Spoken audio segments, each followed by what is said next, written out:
Hello and welcome back to another video from the system. We had started divisibility rule. We had started divisibility rule. बड़े बड़े question आते हैं इस topic से, divisibility rule से। Divisibility rule और हमने देखा था 2 का, 4 का, 8 का, 16 का और 32 का हमने डिविजिबिलिटी रूल देख लिया था। 5 का देखा था ऐसे ही, 25 का देखा था और 125 का भी देख लिया था। फिर इसके बाद हमने देखा था 7 का, 11 का और 13 का। 2 कैसे था, अगर उसकी यूनिट डिजिट 2 से डिविजिबल है तो पूरा नंबर डिविजिबल होगा। मतलब अगर यूनिट डिजिट इवन है तो नंबर डिविजिबल होगा, वरना नहीं होगा। अगर 4 से का देखना है तो 2 की पावर 2 है तो लास्ट की 2 डिजिट अगर 4 से डिविजिबल है तो नंबर डिविजिबल होगा 4 से। 2 की पावर 3 है 8, तो इसका मतलब लास्ट की अगर 3 डिजिट 8 2 से 8 से डिविजिबल है तो नंबर भी 8 से डिविजिबल होगा। 16 के केस में सेम, 2 की पावर 4 है तो 2 की पावर 4 के केस में क्या करेंगे, अगर लास्ट की 4 डिजिट 16 से डिविजिबल होगी तो नंबर डिविजिबल होगा, अदरवाइज नहीं होगा। 32 के केस में क्या होगा, 2 की पावर 5 है, अगर लास्ट की 5 डिजिट 32 से डिविजिबल होगी तो नंबर डिविजिबल होगा, अदरवाइज नहीं होगा। 5 का भी सीरीज सेम फॉलो करती है। 5 के केस में लास्ट की डिजिट 0 या 5 होनी चाहिए तो 5 से डिविजिबल होगा। 25 के केस में लास्ट की 2 डिजिट किससे डिविजिबल होनी चाहिए, 25 से डिविजिबल होनी चाहिए। और 125 के केस में 5 की पावर 3 है, तो इस केस में क्या करते हैं, अगर लास्ट की 3 डिजिट अगर 25 125 से डिविजिबल है तो number will be divisible by 125। Correct. 7 11 13 का देखा था। फिर 7 11 13 का एक कंबाइंड रूल था क्या, अगर कोई नंबर है ऐसा है, कई सारे डिजिट है उसमें, तो 3 3 के पेयर बनाएंगे, 3 3 के पेयर बनाएंगे, 3 3 के पेयर बनाने के बाद डिफरेंस लेंगे दोनों का। डिफरेंस लेने के बाद अगर वो नंबर 7 11 13 से डिविजिबल नंबर डिविजिबल होगा, अदरवाइज नहीं होगा। ठीक है। दूसरा 11 का एक अलग से डिविजिबिलिटी रूल बताया था कि अगर ऐसे ऐसे कई प्लेसेस पर डिजिट है तो ओड वाली प्लेस वाले को जोड़ेंगे और इवन वाली प्लेस वाले को जोड़ेंगे, तो दोनों का अंतर लेंगे और दोनों का अंतर अगर डिविजिबल बाय 11 है तो number will be divisible by 11, otherwise this will not be divisible by 11। Got it. हाँ, इस अंतर में के केस में 2 अंतर आएंगे, तो 0 आएगा तो 11 का मल्टीपल आएगा। अगर 0 या 11 का मल्टीपल आए तो ही नंबर डिविजिबल होगा, अदरवाइज नंबर डिविजिबल नहीं होगा। जितना हम कल कर चुके थे। आज हमें देखना है divisibility of 3 and 9। Divisibility of 3 and 9। Colour change. Divisibility of 3 and 9। सबसे पहले एक बात बताओ कि जो नंबर 9 से डिविजिबल होगा वो 3 से भी 100% डिविजिबल होगा ही होगा, है ना। एक बात और देखी होगी, अगर कोई number A B C D अगर उसको 3 से डिवाइड कर देते हो, अगर सम डिविजिबल है, अगर A plus B plus C plus D divisible है 3 से, तो नंबर भी 3 से डिविजिबल होगा, अदरवाइज नहीं होगा। Same case lies with 9। अगर 3 ये नंबर का जो डिजिट्स हैं ए बी सी डी, अगर इनका सम 9 से डिविजिबल है तो नंबर 9 से डिविजिबल होगा, अदरवाइज नहीं होगा। ये बात है, सबको पता है। लेकिन अभी आगे हमें और क्या सीखना है आज। अभी देखना है, पहली बात तो बताओ कि जो नंबर 9 से डिविजिबल होगा 3 से भी होगा ही होगा, इसमें कोई दो राय नहीं है, क्योंकि 3 फैक्टर ऑफ 9 है। फैक्टर ऑफ 9 अगर 3 9 को डिवाइड कर पा रहा है, 3 9 को डिवाइड और 9 किसी नंबर को डिवाइड कर पा रहा है, तो 3 भी उस नंबर को डिवाइड करेगा ना, करेगा भाई। 81 को अगर 9 डिवाइड कर रहा है तो 81 को 3 भी डिवाइड करेगा ही करेगा, कंपल्सन है ये। क्यों, क्योंकि 3 का फैक्टर ही तो है ये। अगर 9 डिवाइड कर रहा है तो 3 भी करेगा ही, क्योंकि इसको डिवाइड कर रहा है। ठीक है, चलो इतना हमने कल देख लिया था, इतना हमने कल नहीं देखा, इसके तो मैंने अभी बताया। लेकिन अभी हमें एक चीज़ और देखनी है, ये आया कहाँ से भाई, ये वाला ए बी सी डी। अगर मैं 9 से डिवाइड करता हूँ तो इसका मतलब ये है A plus B plus C plus D, अगर 9 से डिविजिबल होगा तो नंबर 9 से डिविजिबल होगा, अदरवाइज नहीं होगा। कहाँ से आया, यहाँ से आया। बैकग्राउंड देख लो थोड़ा सा, बिल्कुल इंपॉर्टेंट नहीं एग्जाम पॉइंट ऑफ व्यू से, लेकिन थोड़ी चीज़ें दिमाग में रहे, याद रहे चीज़ें, तो इसलिए बता रहा हूँ। कैसे, ए बी सी डी एक नंबर है, इससे पहले बताओ 53 को मैं कैसे लिख सकता हूँ, 50 गुणा 10, 5 गुणा 10 प्लस 3 गुणा 1, 50 प्लस 3 ऐसे लिख सकता हूँ ना। तो इसका मतलब ये हुआ कि जो 10th प्लेस पर डिजिट है उसमें 10 से गुणा करते हैं और इसमें किससे गुणा करते हैं, 1 से गुणा करते हैं। ऐसे अगर 3 डिजिट का होता तो 5 3 3 होता, तो इसमें 1 से, इसमें 10 से मल्टीप्लाई करते और इसमें 100 से मल्टीप्लाई करते, तो 500 प्लस 30 प्लस 3 533 हो जाता, 530 प्लस 3 533 हो जाता। ठीक है ना। तो अगर कोई 4 डिजिट का नंबर है ए बी सी डी, तो इसका मतलब क्या हुआ कि इसमें इसमें 1 से गुणा करेंगे, इसमें 10, इसमें 1 से, इसमें 10 से और इसमें 100 से और इसमें 1000 से गुणा करेंगे। सिंपल, तभी तो नंबर बनेगा A B C D. 4 digit है, मतलब ये ऐसे 2 1 3 5, अगर ऐसा नंबर लिखा हुआ है ये 2 मतलब 2135, अगर मैं ऐसा लिख देता हूँ 2135 एक नंबर लिखता हूँ, इसका मतलब क्या है, 2000 plus 100 plus 30 plus 5, 2000 plus 100 2100, 2100 plus 30 2130, 2130 plus 5 2135, इसमें 1 से गुणा करते हैं, इसमें 10 से गुणा करते हैं, इसमें 100 से गुणा करते हैं। ये जब मैंने तुम्हें फेस वैल्यू और यूनिट वैल्यू, ये प्लेस वैल्यू और फेस वैल्यू बताई तब बताया था। ठीक है, तो ए पी सी डी अगर एक नंबर 4 डिजिट का है तो उसको मैं कैसे लिख सकता हूँ, कैसे लिख सकता हूँ, क्या मैं इसको ऐसे नहीं लिख सकता, एक बार पहले इसको मिटाओ, इसको उल्टाया तो, अगर कोई 4 डिजिट का नंबर है ए बी सी डी ढंग से लिख भाई, अगर कोई 4 डिजिट का नंबर है A B C D, 4 digit है उसकी ए बी सी डी।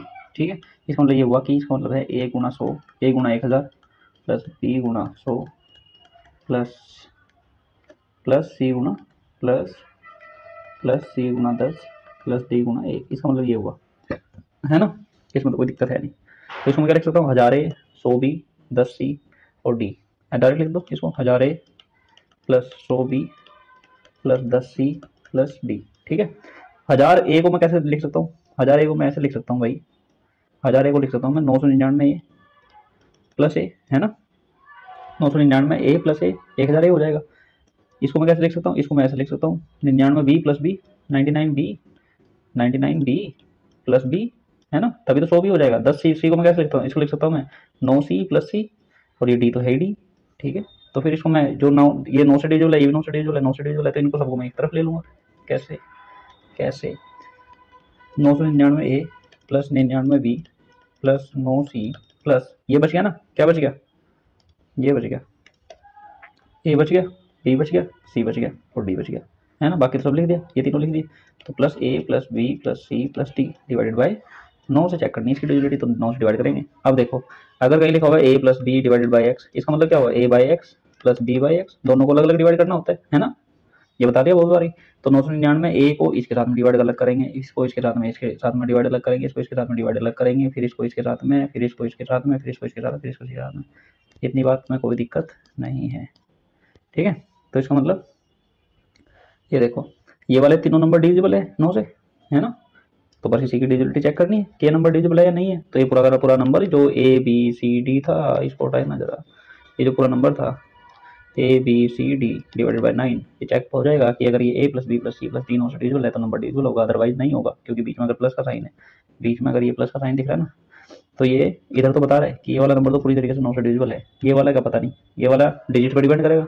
अगर ए प्लस बी, अगर ये हुआ 3 6 9 और 3, अगर ये नंबर को डिवाइड चेक करना होगा 9 से, तो इससे पता चल जाएगा।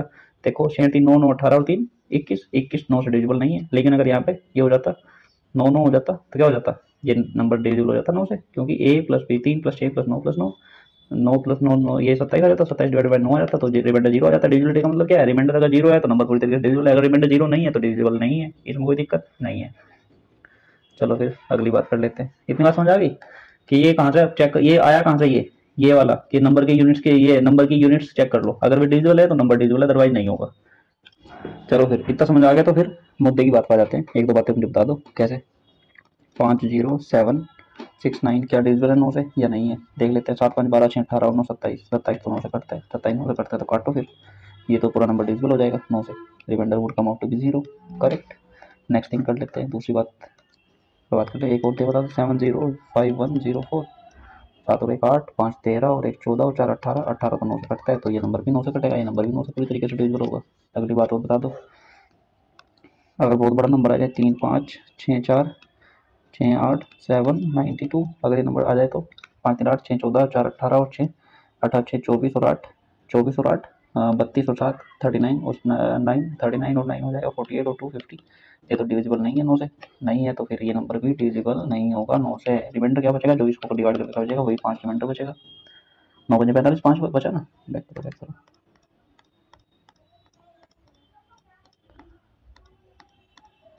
तो ये नंबर, अब देखो इधर, अब अगर इसमें बोलना है, अगर उसने बोला कि रिमाइंडर बताओ क्या बचेगा 9 से डिवाइड करने के बाद में, रिमाइंडर वही बचेगा जो 50 को 9 से डिवाइड करने, क्योंकि सम ऑफ द डिजिट से पे डिपेंड करता है ना। बाकी तो देखो ये वाला तो पूरा कट ही जाएगा ना भाई, ये वाला पूरा हिस्सा कट गया, ये वाला बचता है, ये वाला बचता है, तो ये किस पर डिपेंड करेगा, ये वाला डिपेंड करेगा, ये remainder would depend upon the sum of the digits of the number, correct. चलो फिर ये देख लो, फिर रिमाइंडर क्या आएगा यहाँ पे, रिमाइंडर वही आएगा जो उसको डिवाइड करने के बाद आता है, रिमाइंडर डिवाइड करने के बाद क्या आता है 5। रिमाइंडर की बात आई है तो दूर तक जाएगी। यही नहीं, अभी और सुनिए, डिजिटल सम भी देख लीजिए। डिजिटल सम क्या होता है, बहुत बारी बताते रहते हैं टीचर्स जगह जगह पे, यहाँ पर डिजिटल सम लगा लिया। डिजिटल सम का मतलब होता है अगर कोई नंबर n, अगर उसको 9 से डिवाइड करते हैं, अगर किसी नंबर n को 9 से डिवाइड करते हैं, जो भी रिमाइंडर बचता है, रिमाइंडर जो भी बचेगा that would be called as the digital sum. समझ नहीं आई बात, समझ नहीं आई तो देखो 32 का डिजिटल सम बताओ क्या होगा। 32 का डिजिटल सम होगा जो इसको 32 को डिवाइड करो, बैक हटाओ इसको। 32 का डिजिटल सम क्या होगा, 32 को डिवाइड करो 9 से, 9 या 27 कितना बचा 5, तो digital sum would come out to be 5। पहली डेफिनेशन तो ये हुई, लेकिन इसका तरीका क्या हुआ, हर बार ऐसे डिवाइड करके थोड़ी ना चेक करना है। डिवाइड नहीं करना तो डायरेक्ट क्या करो, डिजिट्स को ऐड करो, डिजिट्स को ऐड किया 3 + 2 कितना आया 5 आया, 5 को 9 से डिवाइड करके देखा तो कितना रिमाइंडर बचा 5 रिमाइंडर बचा, तो डिजिटल सम कितना आ गया 5 आ गया। और जो डिजिटल सम होगा, जो रिमाइंडर होगा, जब भी हम किस नंबर को 9 से डिवाइड करते हैं तो remainder would come out to be less than 9, always less than 9। Remainder कितना आएगा, रिमाइंडर कैसा आएगा, हमेशा 9 से छोटा आएगा, remainder would come always be less than 9। 9 से बड़ा या 9 के बराबर रिमाइंडर नहीं होगा क्योंकि फिर से कट जाएगा वो, ठीक है ना। जैसे 12 को 9 से डिवाइड करता हूँ तो रिमाइंडर कितना बचता है 3, डिजिटल सम कितना हो गया 3 होगा। अगर मैं 16 को 9 से डिवाइड करूँ तो डिजिटल सम कितना आ जाएगा, वो रिमाइंडर कितना आ जाएगा 7, है ना। रिमाइंडर कितना आ जाएगा 7, डिजिटल सम कितना हो जाएगा 7 हो जाएगा। और अगर मैं 17 को 9 से डिवाइड करता हूँ तो कितना आ जाएगा, remainder would come out to be 9 को 9 8 बचा रिमाइंडर, ठीक है। अगर रिमाइंडर 8 बच रहा है यहाँ पे तो एक बात बताओ 18 को जब मैं 9 से डिवाइड करता हूँ तो ये पूरी तरीके से कट जाता है 9, तो रिमाइंडर कभी बचता ही नहीं, तो क्या आ जाएगा रिमाइंडर यहाँ पे 0 आ जाएगा। तो रिमाइंडर विल बी, रिमाइंडर जो होगा हमेशा डिजिटल सम जो होगा हमेशा, डिजिटल सम हमेशा होगा 0 से लेके, डिजिटल सम वुड बी 0 से लेके कहाँ तक 8 तक, है ना। या तो 0 होगा या तो 1 होगा या तो 2 होगा या तो 3 होगा, या तो 1 होगा या तो 2 होगा या तो 3 होगा या 4 या 5 या 6 या 7 या फिर 8 या फिर कुछ नहीं, ठीक है। डिजिटल सम क्या क्या हो सकता है, 0 हो सकता है, 1 हो सकता है, 2 3 4 5 6 7 8 और 9 तक हो सकता है, इस बात में कोई तकलीफ नहीं है। दूसरा तरीका क्या है डिजिटल सम निकालने का, दूसरा तरीका ये है कोई भी नंबर लिखा है 50769 61 कर लो, इसको 61 करते हैं, इसका बताओ डिजिटल सम क्या होगा। इसका डिजिटल सम क्या होगा, 9 से डिवाइड करो, 9 से डिवाइड करते हैं जो रिमाइंडर बचेगा, रिमाइंडर कैसे निकालते हैं, 9 से डिवाइड कैसे करते हैं, इनका डिजिट्स को ऐड करो, 7 5 12 6 18 और 1 19 को 9 से डिवाइड करो, रिमाइंडर कितना बचा 1। दूसरा तरीका 7 5 12 6 18 और 1 19, 19 के फिर से डिजिट्स को ऐड करो, 9 और 1 10, 10 को जब हम 9 से डिवाइड करेंगे रिमाइंडर कितना बचेगा 1, या फिर इनको फिर से ऐड कर लो, 1 को 9 से डिवाइड करेंगे तो 1 बचेगा, ठीक है।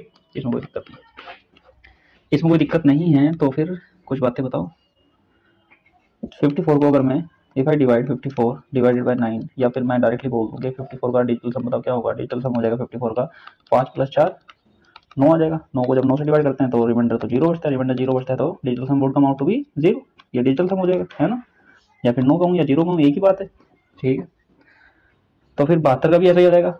एक बात और बताओ 17 × 9 कितना होता है 153, ठीक है।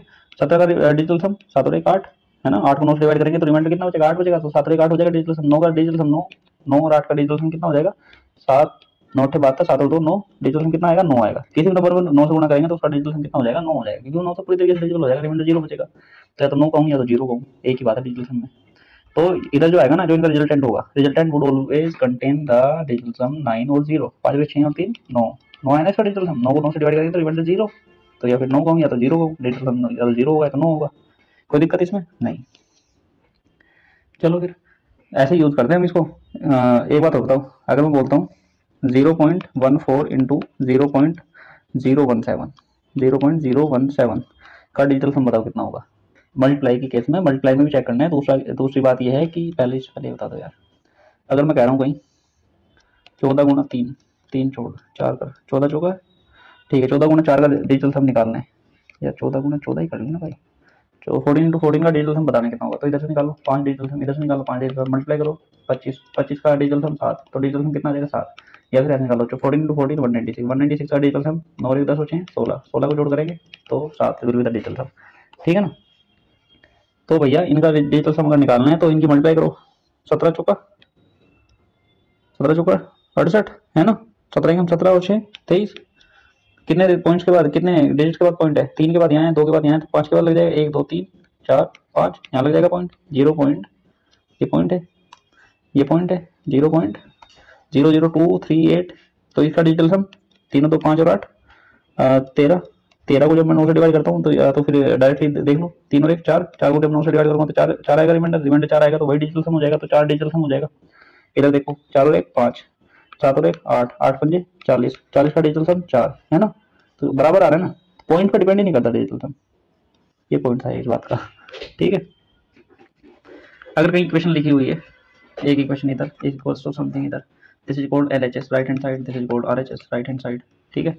अगर इसका डिजिटल सम x है, अगर इसका डिजिटल सम x है तो इसका भी डिजिटल सम x ही होगा, डिजिटल सम इसका भी x ही होगा। और x कहाँ से कहाँ तक हो सकता है, 0 से लेकर 9 8 तक हो सकता है, और इधर भी 0 से लेकर 8 तक ही होगा, है ना, ठीक है। चलो फिर जैसे मैं कहता हूँ एक बात बताओ, क्या बताओ, क्वेश्चन पे चलें, डायरेक्ट क्वेश्चन पे चलते हैं। क्वेश्चन नंबर 1, क्वेश्चन नंबर 14, 13 तक हमने कल कर लिए थे। क्वेश्चन नंबर 14 क्या कह रहा है, पढ़ो इसको ध्यान से, थोड़ा जूम करते हैं तो एक 97 डिजिट का नंबर है, 1 2 3 4 5 6 7 8 9 10 11 12 13 अप टू 97 डिजिट्स है भाई, 97 तक नहीं है, 97 डिजिट्स है पूरे नंबर में। तो एक बात बताओ ये कहाँ तक जाएगा नंबर, ये कहाँ तक जाएगा, तो यहाँ से यहाँ तक देखो, थोड़ा जूम करते हैं, 97 डिजिट चाहिए ना हमें, ठीक है। ये देखो 1 2 3 4 5 6 7 8 9, 9 डिजिट तो यहाँ तक हो गई है ना। इसके बाद आती है 2 डिजिट्स, 10 में 2 डिजिट, 11 में 2 डिजिट, 12 में 2 डिजिट, ठीक है ना। 2 डिजिट आ रही है, तो ये 9 तो यहाँ तक हो गई। यहाँ तक कितनी हो गई? 9 हो गई। अगर ये 9 हो गई तो आगे कितनी बचती है? 97 में से 9 घटाएंगे तो कितनी डिजिट हो चाहिए हमें? 88 डिजिट हो चाहिए हमें आगे, है ना। 88 डिजिट हो चाहिए हमें आगे, 88 डिजिट चाहिए। हर एक नंबर में 2 डिजिट है, तो कहाँ तक कितने नंबर आएंगे? 44 तक आएंगे, 44 नंबर तक आएंगे। 44 नंबर चाहिए। एक अगर 10वां है, दूसरा अगर 11वां है, तीसरा अगर 12वां है, तो 44 नंबर तक चाहिए। 44 नंबर तक का मतलब ये हुआ कि लास्ट वाली डिजिट क्या हो जाएगी? 10 में 44 जोड़ो, 10 में 44 जोड़ो, 10 प्लस 44 कितना हो जाएगा? 54। 54 में से एक घटा दो तो 53। लास्ट वाला जो नंबर होगा वो 53 होगा। तो यहाँ पे जो नंबर आएगा ना, यहाँ पे जो नंबर आएगा, यहाँ पे नंबर क्या आएगा? लास्ट वाला नंबर 53, उससे पहले 52, ठीक है। ये बात समझ आती है? यहाँ तक जाएगा 10 11 12 13 51 52 53 तक, बस ये 57 डिजिट हो जाएगी यहाँ तक। 53 कैसे आएगा? 54 कैसे नहीं आया? क्यों नहीं आएगा? जस्ट देखो 10 से अगर मैं कहता हूँ, एक नंबर लिखा मैंने 1 2 3, मैं बोल रहा हूँ 4, मैं बोलता हूँ यहाँ से 5वां नंबर क्या होगा? 10 से ही समझो, 10 11 12 13। अगर मैं कहता हूँ यहाँ से 5वां नंबर क्या होगा? अगर पहला 10वां है, दूसरा 11वां है, तीसरा 12वां है, तो 5वां नंबर क्या होगा? पहला 10वां है, दूसरा 11वां, तीसरा 12वां, चौथा 13वां और 5वां क्या हो रहा है? 14। 5वां नंबर कौन सा आ रहा है? 14 आ रहा है। 5वां नंबर कौन सा आ रहा है? 14 आ रहा है। क्यों? 14 में 10 घटाएंगे 4 आ जाएगा, 4 में 1 जोड़ेंगे तो 5वां नंबर हो जाएगा। क्यों? ये अगर 10 में 4 घटाते हैं तो ये नंबर आते हैं 1 2 3, और ये खुद चौथा, चौथा नंबर तो ये है। लेकिन अगर 10 को भी इंक्लूड करेंगे तो फिर 5वां नंबर क्या हो जाएगा? 14 हो जाएगा, ठीक है भाई। अगर मैं 6वां नंबर पूछूंगा तो 15 आएगा। तो अगर मैं 44वां नंबर पूछूंगा, 44वां नंबर कौन सा आएगा? जो 53 भी है उसको 44वां नंबर क्या होगा? 44वां नंबर होगा 10 प्लस 44, 10 प्लस 44 54, 54 माइनस 1, ठीक है। चलो समझ में आए तो देख लेना एक बार और, बता देता हूँ यार। अगर पहला नंबर 10वां है, दूसरा नंबर क्या होगा? 11वां, तीसरा नंबर क्या होगा? 22वां, सॉरी 12वां, तीसरा नंबर 12वां है। अगर मैं कहता हूँ 10वां नंबर क्या होगा? 10 में 10 जोड़ेंगे, 10 और 10 20, 19वां नंबर क्या हो जाएगा? 10वां। 19वां नंबर क्या हो जाएगा? 10वां। अगर मैं कहता हूँ 44वां नंबर कौन सा होगा? तो जो 43 जोड़ेंगे, इसमें 43 जोड़ेंगे तो वो 44वां नंबर हो जाएगा। 43 और 10 53, ठीक है। ये क्यों कर रहे हैं हम? ये तुमने बताया यार, ये हम क्यों निकाल रहे हैं? 57 डिजिट तक का कहानी हो गई। तो अभी देखो पूछा क्या क्वेश्चन में, जब मैं इस नंबर को 16 से डिवाइड करता हूँ, कल का क्वेश्चन है 16 से डिवाइड, तो डिविजिबिलिटी रूल ऑफ 16 क्या कहता है? 16 कहता है कि 16 बराबर क्या होता है? 2 की पावर 4। तो लास्ट की 4 डिजिट अगर 16 से डिविजिबल होगी, अगर किस नंबर की लास्ट की 4 डिजिट 16 से डिविजिबल होगी तो वो नंबर डिविजिबल होगा 16 से, अदरवाइज नहीं होगा। तो लास्ट की 4 डिजिट क्या आ गई? 52 और 53। 52 और 53 आ गई ना, 52 और 53 को चेक कर लो 16 से डिविजिबल है या नहीं है। 16 से डिविजिबिलिटी के लिए चेक करते हैं। 16 दूनी 32, 16 3 48, 5 बचा, 16 3 48, 4 बचा बैक। तो यहाँ पे कितना बच गया? 4 बच गया। 45 16 दूनी 32, 33 बच गया, 16 8 128, 5 रिमाइंडर आ गया। 5 रिमाइंडर आ गया तो 5 will be the answer, 5 will be the answer, ठीक है। क्वेश्चन नंबर 15 पे चलते हैं। Find the difference between the square of the greatest value and the smallest value of p if there is this number is divisible by 3। Divisible by 3 का मतलब क्या हुआ? पहले तो देखो 3 की डिविजिबिलिटी क्या कहती है? 3 की डिविजिबिलिटी कहती है कि अगर कोई भी नंबर है, ये नंबर लिखा हुआ है 5306 p2, इसका मतलब ये हुआ अगर ये 3 से डिविजिबल है, इसका मतलब हुआ है 5 plus 3 plus 0 plus 6 plus p plus 2। अगर ये नंबर का सम 3 से डिविजिबल है तो नंबर डिविजिबल है, अदरवाइज नहीं है। तो देखो इसका सम निकालते हैं। 5 और 3 8 और 6 14 और 2 18, 18 प्लस p, 5 3 8 और 6 14 और 2 16, है ना। यही नंबर है ना यार, इसको हाईलाइट करते हैं, ठीक है। तो देखो 5 और 3 8 और 6 14 और 2 16, 16 में क्या जुड़ रहा है? p जुड़ रहा है। तो और p क्या हो सकता है? p सिर्फ एक सिंगल डिजिट का नंबर है ना। p क्या हो सकता है? सिंगल डिजिट का number, single digit, single digit ही तो हो सकता है। 2 डिजिट थोड़ी ना, 10 थोड़ी ना रख सकते हो यहाँ पे तुम, या 11 थोड़ी ना रख सकते हैं। 1 से 9 तक कोई भी वैल्यू आ सकती है, ठीक है। तो p क्या हो सकता है? 1 से 9 के बीच का नंबर हो सकता है, ठीक है। अब ये देखो क्या हुआ, ये हुआ भाई 5 3 8 6 14 और 2 16, 16 प्लस p, ठीक है। 16 प्लस p 3 से डिविजिबल है या नहीं है? कब होगा डिविजिबल? या p की वैल्यू क्या रखेंगे, या तो हम p की वैल्यू को एक रख के देखें। p की वैल्यू क्या क्या हो सकती है? 1 से लेकर 9 तक हो सकती है, 1 से लेकर 9 तक हो सकती है ना, 1 to 9 तक हो सकती है p की वैल्यू। तो p की वैल्यू को अगर मैं 1 से 9 तक कह रहा हूँ तो देखो यहाँ पे देखो p की वैल्यू 1 रख सकता हूँ, 16 और 1 17, क्या 3 से कटता है? नहीं। 2 रख सकता हूँ, 2 रख सकता हूँ, 2 रख सकते हैं, 2 देखते हैं, 16 और 2 18, p से कट जाता है। 3 रख सकता हूँ, हाँ, 16 और 3 19 नहीं कटता। 4 रख सकता हूँ, 16 4 20 नहीं कटता। 5 रख सकता हूँ, 5 रखूंगा तो 16 और 5 21 कट जाएगा। 6 रख सकता हूँ, 6 रख सकता हूँ तो 16 और 6 22 नहीं कटेगा। 7 रख सकता हूँ, 16 और 7 23 नहीं कटेगा, 8 रख सकता हूँ, 16 और 8 24 कट जाएगा, 9 रख सकता हूँ, 16 और 9 25 नहीं कटेगा। ठीक है, तो हमारे पास में दो वैल्यू आती है, कौन कौन सी, तीन वैल्यू आती है, एक 2 आ जाती है, एक 5 आ जाती है और तीसरी 8 आ जाती है। तीन वैल्यूज आती है हमारे पास में जिसपे ये पूरी तरीके से डिविजिबल हो जाएगा। ऐसे चेक नहीं करना एग्जाम में, क्या करना है एग्जाम में 16 में से सबसे छोटी वैल्यू आ जाएगी, एक रख कर देखा, 2 रख कर देखा, फिर ऊपर से करेंगे, सबसे छोटी वैल्यू पी आ जाएगी, ये 2 आ जाएगी, सबसे छोटी वैल्यू क्या आ जाएगी, 2 आ जाएगी और सबसे बड़ी वैल्यू 8 आ जाएगी। जब 9 रखेंगे तो फिर 8 आ जाएगी उसके बाद में। ठीक है, तो सबसे छोटी वैल्यू क्या है, 2 है, सबसे बड़ी वैल्यू क्या है, 8 है। दोनों के स्क्वायर का डिफरेंस निकालना है, दोनों के स्क्वायर का डिफरेंस, दोनों के स्क्वायर का डिफरेंस, 8 का स्क्वायर 64 माइनस 2 का स्क्वायर 4, तो आंसर 60, 60 आ गया आंसर। इसमें कोई दिक्कत नहीं हो सकती। ठीक है ना। एक तरीका और है, जैसे 5 3 8 6 14 और 2 18, 5 3 8 6 14 और 2 16 होते हैं भाई, 16 प्लस पी है ना, तो 16 को फिर इसका फिर डिजिटल सब ले लो, 6 और 1 7, 7 में पी जोड़ सकता हूँ, है ना, यही मतलब हो ना, अगर 6 और 1 7 पी 3 से कब डिजिटल होगा, जब ये नंबर डिजिटल होगा तभी ये डिजिटल होगा। 6 और 1 7, 7 में देखो अब रख के, 7 में 1 रख सकते हैं, नहीं रख सकते, 7 और 1 8 नहीं कटेगा, 2 रख सकते हैं, हाँ रख सकते हैं, 7 और क्या रख सकते हैं, 8 रख सकते हैं, 7 और 8 15 कट जाएगा। ठीक है, 2 और 8 8 8 64 माइनस 4 60 हो जाएगा आंसर। देख लेना भाई जैसा तुम्हें अच्छा लगे। सोल्व हुआ क्वेश्चन, क्या कहता है, what is sum of the all possible values of K for with the 7 digit number this. 23 K 56 7 के इज डिविजिबल बाय 3, 3 से डिविजिबिलिटी चेक करनी है, सेम करनी है, इनको जोड़ो, 2 3 5 5 10 और 6 16 और 7, 16 और 7 कितना होता है, 16 प्लस 7 23 होता है ना, 23 प्लस के प्लस के, 23 प्लस के को 3 से डिवाइड करना है, 23 प्लस 2 के हो जाएगा, 23 प्लस 2 के, और उसमें क्या बोल रहे हैं, ऑल पॉसिबल वैल्यूज के की सारी पॉसिबल वैल्यूज बतानी है, के कुछ भी हो सकता है। ठीक है, तो इसमें 23 को फिर से जोड़ लो, 23 का अगर थोड़ा और छोटा करना है, 23 का फिर से यूनिट्स को डिजिट्स को ऐड कर लो, 3 और 2 5 प्लस 2 के हो जाएगा, 5 प्लस 2 के हो जाएगा, तो फिर आप देखो कितना ईजी हो गया ना, 5 प्लस 2 के को देखना 3 से डिवाइड करके कब कब कटेगा। तो के की क्या वैल्यू रख सकते हैं, के की वैल्यू सिर्फ एक यूनिट डिजिट हो सकती है, सिंगल डिजिट हो सकती है, मतलब के क्या हो सकता है 1 से लेकर 9 तक हो सकता है ना, क्योंकि यहाँ पे एक ही डिजिट एक ही वैल्यू रख सकते हैं, के की एक रख सकते हैं, 2 3 4 5 6 7 8 9 तक रख सकते हैं, 10 नहीं रखा जाएगा यहाँ पे। ठीक है ना, यहाँ पर रखा जाएगा।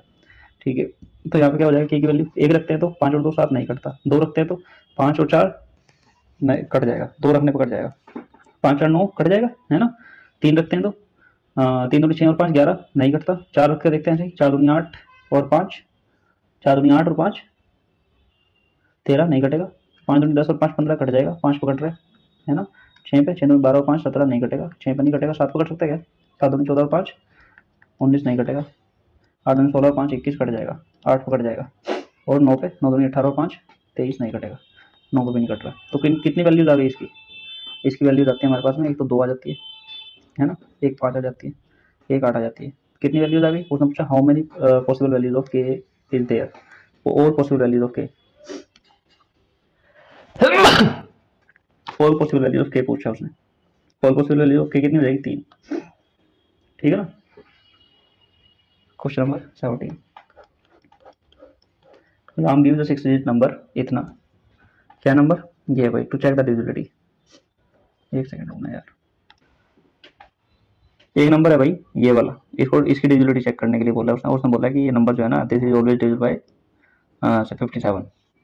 ठीक है, श्यामी फिर rearrange the digit then the number descending order में लिखते हैं, तो number will always divisible by what, किससे कटेगा, आप देखो क्या नंबर है, 4 6 8 3 1 2, को उसने बोला कि ये नंबर किससे कटता है, मैं 57 से कटता है, 57 का मुझे पता है, 57 के किस से कटेगा, 19 फैक्टर होता है, 3 फैक्टर होता है, 3 से भी कटेगा 19 से भी कटेगा, क्योंकि दोनों को प्राइम आपस में, अगर दो नंबर आपस में को प्राइम होते हैं दोनों काट सकते हैं। अगर ये नंबर का 57, अगर ये वाला नंबर 57 से कट रहा है तो ये 19 से भी हमेशा कटेगा और 3 से भी कटेगा, बताया था फैक्टर है ना ये 57 के, तो फैक्टर है तो जो नंबर 57 काटेगा उसको 3 भी काटेगा। ठीक, अब देखो उसने बोला कि मैं इसकी डिजिट्स को रीअरेंज कर देता हूँ in the descending order, descending order मतलब कि पहले सबसे बड़ी ऐसे 8 6 4 3 2 1 ऐसे कर देता हूँ। अब ये बताओ ये नंबर किससे कटेगा, अब एक बात बताओ, 3 से कट रहा है ना नंबर, अगर ये 3 से कट रहा है नंबर तो इसका मतलब इसका सम 3 से कट रहा है, 6 4 10 और 8 18 और 3 21 और 1 22 और 2 22 और 2 24, 24 क्या 3 से कट रहा है, बिल्कुल कट रहा है। तो अगर मैं डिजिट्स रीअरेंज कर रहा हूँ तो भी इस सम पे थोड़ी ना कोई डिफरेंस पड़ेगा, 8 6 14 4 14 4 18 और 3 21 और 3 21 और 2 22 23 और 1 24, 24 ही रहेगा ना सम, तो हमेशा सम हमेशा 24 ही रहेगा, तो ये हमेशा नंबर किससे कटेगा, 3 से कटेगा। तो आंसर क्या हो जाएगा इस क्वेश्चन का 3, this number will always divide by 3। Question number 18, अगर 505 एक नंबर है 505 एंड 3p4 को मैं जोड़ता हूँ दोनों नंबर को, तो मेरे पास सम आ जाता है 8Q9, 8Q9, ठीक है। Find the least possible value of P if the some is divisible by 3। अगर सम 3 से डिविजिबल है तो पी की लीस्ट पॉसिबल वैल्यू बताओ, सबसे छोटी वैल्यू बताओ पी की, जिसके लिए ये नंबर कट जाएगा। ठीक है, एक बात बताओ, पहले ये बताओ कि 5 और 4 9, 5 और 3 8, कुछ कैरी हो रहा है यहाँ पे? नहीं हो रहा। तो 0 प्लस पी बराबर क्यों, 0 प्लस पी बराबर क्यों है? तो p plus 0 will be p बराबर क्यों आ रहा है? इसका मतलब अगर मैं क्यों की मिनिमम वैल्यू निकाल लेता हूँ, वही p की मिनिमम वैल्यू होगी, p की मैक्सिमम वैल्यू क्यों की मैक्सिमम, क्योंकि दोनों बराबर है, ठीक है ना। तो अब ये क्वेश्चन ये हो गया 8Q9 डिवाइडेड बाई 3 के लिए क्यों की मिनिमम वैल्यू बताओ। ठीक है, 3 से ये तो कट रहा है, 9 8 17, 17 प्लस क्यों की मिनिमम वैल्यू क्या हो जाएगी? जब 3 से डिवाइड करूँ 1 हो जाएगी। एक वैल्यू रख के देखता हूँ ना, 1 रखूंगा तो 18 3 से कट जाएगा, तो आंसर तो आ गया 1। लेकिन और क्या सोच सकते हैं हम इसमें ये सोच सकते हैं कि ये जो 17 है ना, इसको मैं क्या कर सकता हूँ, 7 और 1 8, 8 प्लस क्यों को देखना है, 8 प्लस क्यों 3 से कटना चाहिए। 8 प्लस क्यों 3 से कटेगा कब? जब क्यों की वैल्यू मिनिमम वैल्यू क्या होगी 1, है ना। क्यों क्या हो सकता है, 1 हो सकता है, 2 हो सकता है, 3 हो सकता है, 4 हो सकता है, 5 हो सकता है, 7 हो सकता है, तो 9 हो सकता है ना। तो भैया सबसे छोटी वैल्यू तो 1 पे ही हो रहा है ना सेटिस्फाई, ठीक है ना। ठीक है, फिर 17 प्लस 1 करेंगे तो ऐसे भी कर सकते हैं तुम। 3 से 9 कट रहा है, इसको हटाओ, डायरेक्ट देखो 8 प्लस क्यों में 8 में क्या जोड़ूं कि ये नंबर डिविजिबल हो जाएगा, 8 में 1 जोड़ता हूँ तो ये नंबर डिविजिबल हो जाता है 3 से। चलो क्वेश्चन नंबर 19, अगर एक नंबर है divisible by complete divisible by 3 the smallest positive and A be the smallest positive integer, ये नंबर है भाई 93 4 a 6281, 93 4 a 6281 is divisible by 3 and A is the smallest positive integer. ठीक है भाई, smallest positive integer, ये बात ध्यान रखना यार। स्मॉलेस्ट पॉजिटिव इंटीजर क्या होते हैं? पॉजिटिव इंटीजर बताओ कौन सा होता है? पॉजिटिव इंटीजर होते हैं जो यहाँ से 0 के बाद 1 से जो शुरू होते हैं, इनको पॉजिटिव इंटीजर बोलते हैं, 1 2 3 4 लेके इंफिनिटी तक। तो स्मॉलेस्ट पॉजिटिव इंटीजर बताना है ए को, A is the smallest positive integer, जिसके लिए जब मैं ए की वैल्यू यहाँ पर रखता हूँ यहाँ पे, तो ये नंबर किससे कट जाता है? 3 से कट जाता है, इजी। 9 3 4 a 6281, क्वेश्चन समझ आ गया। तो अब इसको डिवाइड करना है 3 से, ठीक है, 3 से ही कट जाएगा, 3 से ही कट जाएगा, मतलब सम मैं देख रहा हूँ। जब मैं इसको लिखूंगा 3 9 plus 3 plus 4 plus A plus 6 plus 2 plus 8 plus 1, ऐसे लिखने की बजाय मैं क्या करता हूँ, इसमें देख लेता हूँ ना इनमें से कौन कौन सा कट रहा है ना। 9 plus 3 plus 4 plus A plus 6 plus 2 plus 8 plus 1, अगर ये इनमें से जो जो नंबर 3 से कट जाएगा, ये कट गया हटाओ, ये कट जाएगा हटाओ, 9 कट जाएगा हटाओ, इसको हटाओ, 8 प्लस 1 9 कट जाएगा हटाओ, ठीक है, 2 4 6 बचता है। देखो कैसे 9 कट गया, कट जाएगा ना 3 से 9, हटाओ फिर इसको, 4 नहीं कटेगा, 6 कट जाएगा, 8 और 1 9 कट जाएगा, ठीक है, 2 और 4 6, ये भी कट जाएगा। तो ए की मिनिमम वैल्यू क्या आ जाएगी? ए की मिनिमम वैल्यू क्या हो जाएगी? 3 हो जाएगी ना। ए सिर्फ 3 के लिए कट सकता है, क्योंकि अगर मैं तुमसे एक पूछता हूँ कि ए डिवाइडेड बाय 3, ए की मिनिमम वैल्यू बताओ जो 3 से कटे, वो क्या हो जाएगी? 1 नहीं कटेगा, 2 नहीं कटेगा, 3 ही कट जाएगा। तो ए की मिनिमम वैल्यू क्या हो जाएगी यहाँ पे? 3 हो जाएगी। दिखाई नहीं दे रहा है? तो ए की मिनिमम वैल्यू कितनी हो जाएगी? 3 हो जाएगी। तो ए अगर 3 आता है तो उसमें पूछे अभी बता दो बस, a minus 2 a minus 2 a minus 1 into a plus 1 into a plus 2 into a plus 3 into a plus 4। अब तो ये कैलकुलेशन है कैसे, 3 माइनस 2 रखेंगे तो यहाँ पे क्या जाएगा 1 गुना 2, 3 माइनस 1 2 हो जाएगा, गुना 3 गुना 3 और 1 4 गुना 5 गुना 6, 3 3 6 गुना 7, यहाँ तक बताना है भाई। ये तो हुआ 1 गुना 2 गुना 3 गुना 4 गुना 5 गुना 6 गुना 7। इसको जब हम कैलकुलेट करते हैं तो क्या आंसर आ जाता है? देखो लास्ट में 5 दूनी 10, जीरो आएगा, लास्ट में जीरो आएगा तो ये वाला खत्म, है ना। 5 दूनी 10, लास्ट में यूनिट डिजिट शुड भी जीरो, ठीक है। तो 3 दूनी 6 24 पंजे 120, 120 गुना 42, 42 करते हैं तो 12 दूनी 24, 12 दूनी 24, जीरो तो आएगा लास्ट में, 12 दूनी 24, तो लास्ट में 40 आएगा, तो ये भी खत्म, ये भी खत्म, 50 40 आ गया आंसर। एक्चुअल अगर कैलकुलेट करना है तो 12 दूनी 24, बचा कितना 2, 12 से 48 2, 50 50 40 आंसर आ जाएगा, ठीक है। एग्जाम में बस इतना ही चेक करना है कि 2 डिजिट में चलो 3 डिजिट में चलो, ठीक है। This was all about the day, thank you for watching my video.